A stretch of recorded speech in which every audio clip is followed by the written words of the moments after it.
DJ Mehdi est considéré comme le plus grand compositeur de l'histoire du rap. C'est une sorte de héros des temps modernes. Il a travaillé avec tout l'abécédaire du rap français. Je pense que tout simplement le personnage est juste hyper charismatique et très attachant. La musique, c'est un langage un peu universel. La musique est faite pour être tout le temps réinventée. On a assisté ce soir à une vraie leçon de cinéma. Les gens doivent voir cette série parce qu'elle est géniale. Alors, ça, c'est vraiment, ça nous éclaire beaucoup.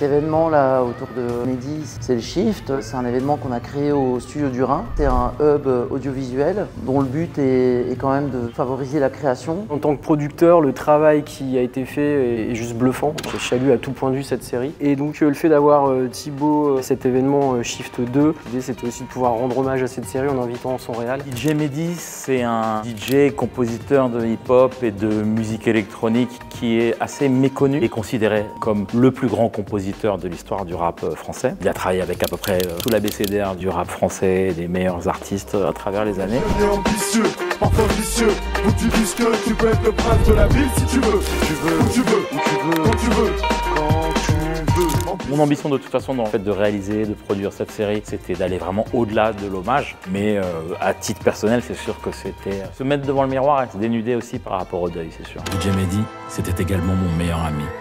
À ce titre, et à celui des nombreuses années que nous avons passées ensemble, je pense aujourd'hui être en mesure de vous raconter son histoire. Quand j'ai vu la série, ce qui m'a vraiment hyper branché et dans lequel je me suis reconnu, c'est l'absence de frontières entre les styles musicaux. Pour moi, la musique, c'est un langage qui est un peu universel. Étant fan de rap, ayant grandi avec les groupes dont on parle dans la série La Mafia qu'un Free, tous les groupes qui gravitent autour d'Idalji et tout ça, moi ça m'a parlé à mort.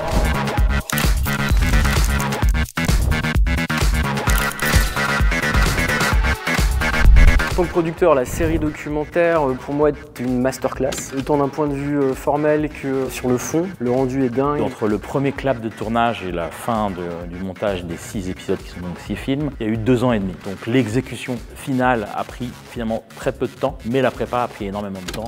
Pour moi, c'est une série digne des séries anglo-saxonnes que tu peux voir sur Netflix ou sur d'autres plateformes. Moi, ma clé, elle est dans l'écriture. Écrire, c'est très ingrat. En revanche, ce qui se conçoit bien s'énonce clairement. Le projet, il doit être lisible pour autrui. Le storytelling, c'est la capacité à raconter une histoire, parce que quand on est dans ce métier-là, c'est ce qu'on vient faire.